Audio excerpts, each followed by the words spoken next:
बहुत से शिव भक्तों का ऐसा मानना है कि अनेकों साधकों को प्रेमानंद जी ने शिव की भक्ति से दूर किया, लेकिन वास्तविक स्थिति इससे विपरीत है। वही सब इस वीडियो में आपको समझाएंगे कि कैसे कैसे उपहार प्रेमानंद जी ने शिव के भक्तों को दिए, जो अत्यंत दिव्य है, जिनकी तुलना किसी दूसरे उपहारों से नहीं की जा सकती। सबसे अधिक कार्य प्रेमानंद जी ने शिव के उपासकों के लिए ही किया है। वीडियो को पूरा सुनना। दर्शकों, जो सबसे बड़ा उपहार प्रेमानंद जी का शिव के भक्तों के लिए, भवानी, अंबा, जगदंबा के भक्तों के लिए एक आदर्श रूप। शिव के भक्त ना जाने ये क्यों भूल जाते हैं कि जिन प्रेमानंद जी का डंका आज देश विदेश में सर्वत्र बज रहा है, उन महात्मा प्रेमानंद जी का आधार तो शिव और शक्ति ही है। काशी में निवास करते थे, जगदंबा की कृपा हुई, शिव की कृपा हुई और उन्होंने एक उच्च स्तर को प्राप्त कर लिया।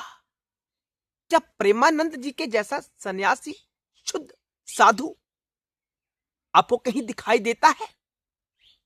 नहीं दिखता होगा। आधार क्या है? आधार आपके शिव और शक्ति ही तो है। जो शिव के मार्ग का अनुसरण करता है वो कहां पहुंच जाता है, प्रेमानंद ने भी तो समझाया हमें। आप भी शंकर जी के मार्ग का अनुसरण कर रहे हैं।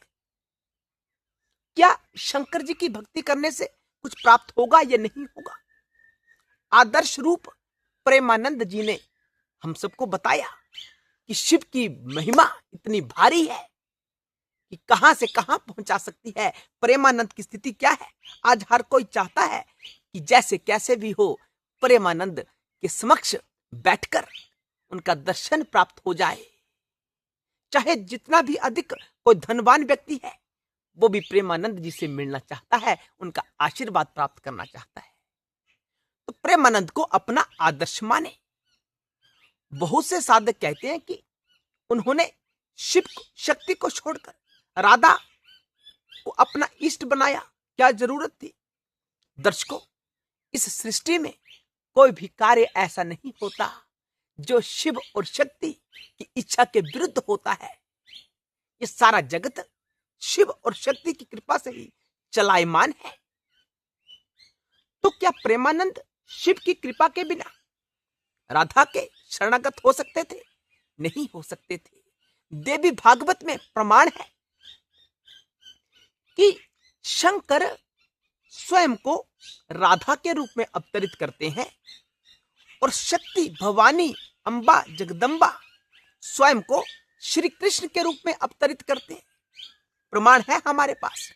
हम यूं ही नहीं कह रहे, हम ये भी कहते हैं कि जो कुछ भी इस सृष्टि में है सारा का सारा शिव और शक्ति का ही रूप है, दूसरा कोई तत्व नहीं है।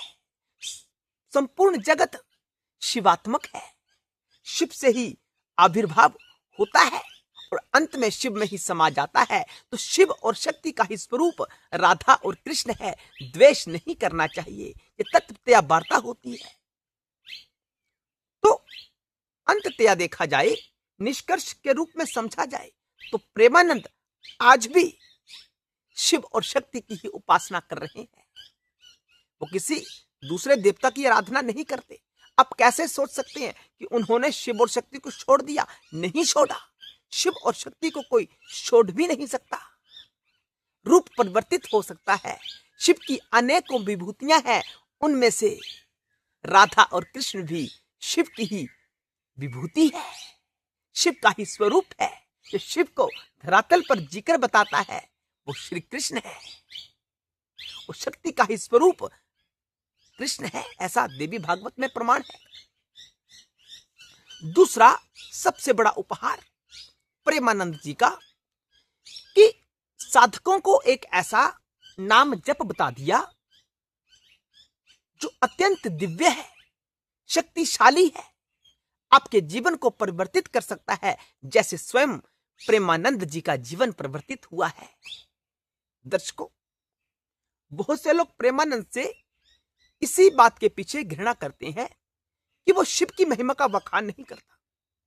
महिमा किसी की भी गाई जाए, तात्विक रूप से वह शिव और शक्ति की ही महिमा होती है। हमने देखा हमारे वीडियोस में भी बहुत से लोग गलत कमेंट कर देते हैं प्रेमानंद जी के ऊपर। दर्शकों, प्रेमानंद की स्थिति को प्राप्त कर लेना कोई साधारण बात नहीं है। वह सचमुच दिव्य साधु है, जिन्हें कुछ नहीं चाहिए, वही तो वास्तविक साधु है। तो प्रेमानंद की स्थिति ऐसी हो गई है, वो शिव और शक्ति के ही उपासक हैं। आज भी वो अनन्य प्रेम करते हैं शिव और शक्ति से। वो कहते हैं जो मैं आज हूं वो शिव और शक्ति की कृपा से ही तो हूं। उन्होंने नकारा नहीं है कि शिव की महिमा इतनी कम है। तो कोई भी द्वेष से भरा हुआ कमेंट वीडियो में ना किया करें, क्योंकि अपमान, शिव के भक्त का अपमान शिव कभी सहन नहीं करते। शिव आपकी प्रत्येक बात को माफ कर सकते हैं, लेकिन अपने भक्त का अपमान जो प्रेमानंद है वो कभी सहन नहीं कर सकते। शिव का स्वरूप आपके भीतर कभी जागृत नहीं हो सकता जब तक आप प्रेमानंद के विरुद्ध बातें करते रहेंगे, अपने चित्त में धारणा बनाए रखेंगे। तो प्रेमानंद से प्रेम करें, घृणा नहीं करना, क्योंकि वो तो उन्हीं का स्वरूप है। दर्शकों, जो नाम, शक्तिशाली स्ट्रॉन्ग मंत्र, जो नाम प्रेमानंद जी ने दिया, सांब सदाशिव, सांब सदाशिव, यह अत्यंत शक्तिशाली नाम जप है, नाम मंत्र है। संपूर्ण सृष्टि स्त्री पुरुष के योग से अस्तित्व में आती है और उन्हीं का नाम जप शिव साधकों को प्रदान किया। उनका अनुभव रहा होगा, उसी अनुभव के आधार पर उन्होंने प्रवचन में कहा कि सांब सदाशिव करें।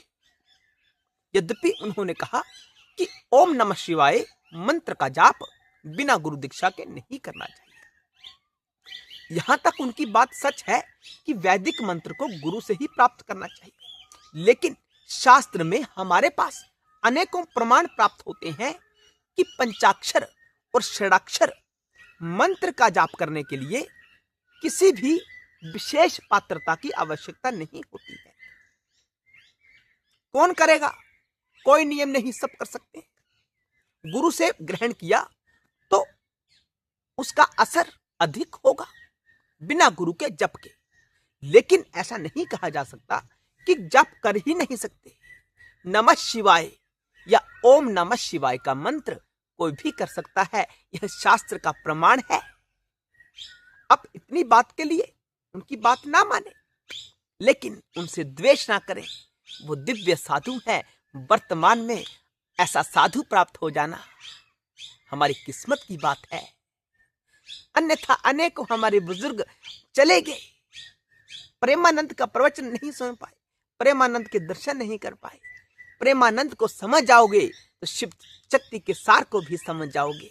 घृणा नहीं। हम अनेकों प्रवचन में कहते हैं कि किसी की वार्ता को आपने मानना है या नहीं मानना, यह आपके ऊपर निर्भर करता है।